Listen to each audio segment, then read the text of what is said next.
Oh hey, j'espère que ça va vous aujourd'hui. Alors, aujourd'hui, séduire quand on est moche.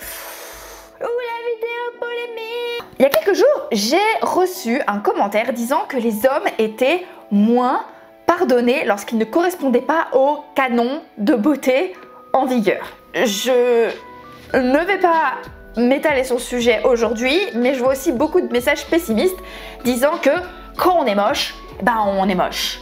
Non. Je suis un peu triste de voir ce fatalisme justement par rapport aux critères de beauté en vigueur et par rapport à la propension à séduire quand on ne correspond pas aux critères de beauté en vigueur dans nos sociétés actuelles. Parce que j'ai pas envie d'être méchante envers les personnes avec qui je suis sortie, mais je suis sortie avec des mecs qui n'avaient pas leur place en couverture de GQ. Et pourtant, je les ai adorés. Parce qu'ils étaient géniaux, parce qu'ils étaient charismatiques, parce qu'ils avaient énormément de choses à m'apporter. Et je ne parle pas particulièrement de thunes, parce qu'ils étaient particulièrement drôles ou parce qu'ils avaient vraiment quelque chose en eux. Mais je comprends d'un autre côté que lorsque l'on ne se plaît pas à soi-même et que l'on est confronté à des femmes qui nous renvoient au fait qu'on ne correspond pas à ces fameux critères de beauté en vigueur, ben on a l'impression de ne pas avoir en soi la capacité de sortir avec des filles qui nous plaisent vraiment. Et c'est un sujet super intéressant. En ce moment, je l'étudie beaucoup plus en profondeur, justement, les conséquences de la beauté physique et l'importance de la beauté physique chez les femmes et chez les hommes, que ce soit en matière de séduction ou dans notre vie sociale en général. Et l'Evopsy tend à prouver que nous, les femmes, recevons une pression plus forte par rapport à la séduction. Mais comme je le disais aujourd'hui, on va pas s'attarder sur le pourquoi et on va plutôt s'attarder sur le comment, comme comment qu'on fait. Et moi, je sais comment qu'on fait.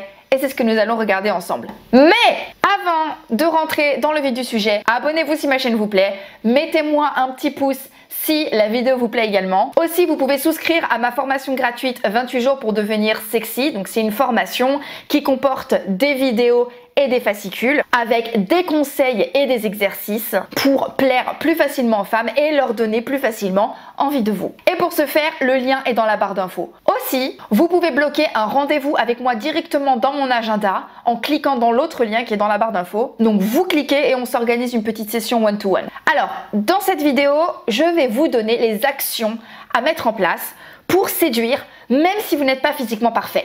Même si vous faites moins d'1,80 m, même si vous avez une petite bedaine, même si vous perdez vos cheveux, même si vous avez une légère coquetterie dans le visage, même si vous avez un nez avec une pose dessus, et même si vous avez tout ça à la fois. Alors, conseil numéro 1, on s'optimise. Lors de mes recherches, je suis tombée sur un article où l'on expliquait que Michel Houellebecq traitait entre autres des misères sexuelles dans son livre qui était paru, il me semble, en 1994, Extension du domaine de la lutte.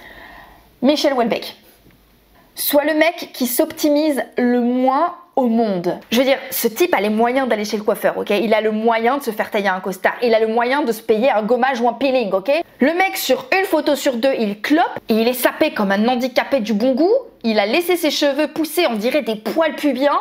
Et en plus, on dirait qu'il a essayé de les teindre dans un espèce de...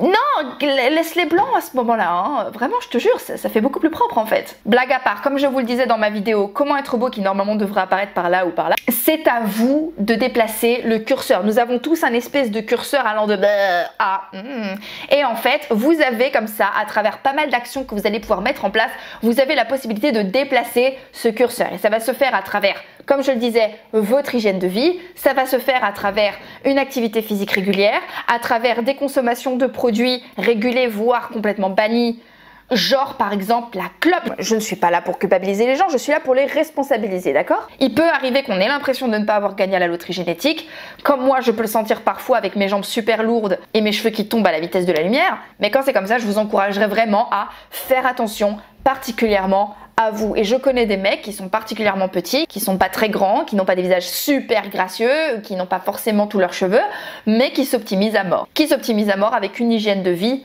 impeccable. Voilà, c'est mon premier conseil. Conseil numéro 2, développez vos autres piliers de valeur. Et là, je vous renvoie à ma vidéo où j'expliquais la différence entre les personnes qui séduisaient et les autres. Pareil, elle apparaîtra sans doute quelque part par là. Votre valeur va résider en 7 piliers principal, comme ça. Donc il va y avoir le physique bien évidemment, mais également l'intelligence, les connaissances, qualités, compétences, vos ressources, votre pouvoir, le glow, ce que d'autres appelleront leur réputation, et votre capacité à poser vos limites, à vous faire respecter. Le physique, quand bien même il n'est pas tout à fait optimisé, constitue en soi seulement un pilier sur 7 de toutes les choses que vous pouvez mettre en place et toutes les choses que vous pouvez actionner pour monter en puissance. Et si vous voulez monter en puissance sur ces piliers-là, ça fait partie des choses que je fais avec mes élèves dans mes coachings. Notamment ce qui va particulièrement vous aider en séduction, ça va être augmenter votre pouvoir, augmenter votre charisme, votre glow, votre manière de communiquer et aussi développer votre humour parce que l'humour c'est comme tout le reste, ça se travaille. Il m'est déjà arrivé de sortir avec un mec qui physiquement au premier abord ne payait pas de mine, le genre de mec que je regardais je faisais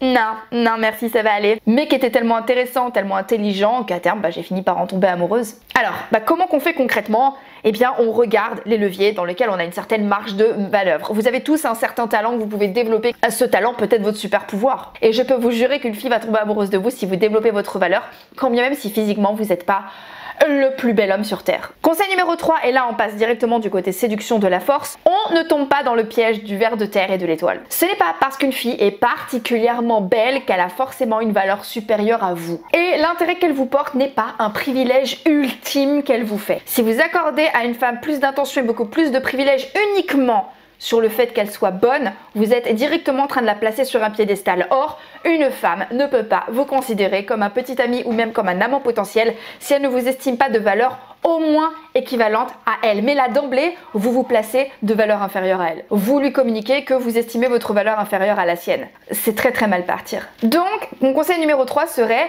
quand bien même une femme est magnifique, ne vous laissez pas impressionner et traitez-la comme elle le mérite. Avec respect, mais sans attention disproportionnée. Je vous jure que cela marche très bien. Si vous appliquez ces 3 conseils-là, à savoir que vous vous optimisez, que vous montez en valeur sur les piliers dont j'ai parlé et que vous ne vouez pas un intérêt disproportionné à une femme et que vous la mettez pas sur le piédestal sous le simple prétexte qu'elle est très belle, je peux vous assurer que vous allez drastiquement multiplier vos chances de plaire et de plaire aux filles qui vous plaisent aussi. Voilà, il me semble que j'ai tout dit pour aujourd'hui.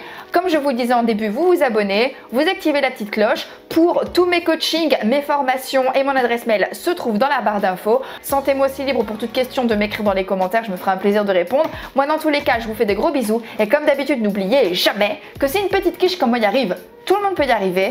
Donc maintenant, c'est à vous de jouer.